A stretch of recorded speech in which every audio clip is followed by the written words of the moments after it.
তমালিকা পণ্ডা শেঠের জননী জন্মভূমি। সাদা থান ও সাদা চুলে নরম একটা সাদা প্রজাপতির মতো মা শুয়ে আছে সোফায়। কপালে ও চিবুকে মাকড়সার জাল, প্রতিটি সুতোয় রেখা আঁকা দিনলিপি এক ব্যর্থ নারী জন্মের। মা কখনো প্রেমে পড়েনি, জীবনভর শুধু মেনেছে ও মানিয়ে চলেছে। ভালোবাসার থেকে ভয় করেছে অনেক বেশি, কোনোদিন কর্তৃত্বও করেনি।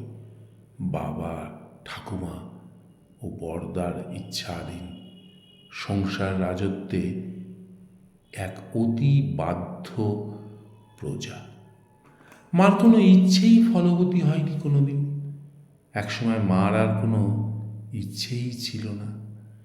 হঠাৎ রাতে ঝাঁপিয়ে বৃষ্টি এলে মা ঘুরে ঘুরে জানলা বন্ধ করবে, আমাদের ঘুমন্ত গায়ে সুজনি ফেলে দেবে এমন বিশ্বাসে ও নির্ভরতায় আষাঢ় মাসেও শিয়রের জানলা খোলা রেখেই ঘুমোতাম আমরা। বিনিময়ে মাকে আমরা কোনো নিশ্চয়তা বা নির্ভরতাও দিতে পারিনি। মুখের আঁকিবুকিতে সেই যন্ত্রণার কথা লেখা আছে। ঘর আছে, সোফা আছে, মার নয়। মার শুয়ে থাকার ভঙ্গিটাই কি অনিশ্চয়। মা আমাদের অঙ্কুর থেকে বৃক্ষ করে তুলেছেন।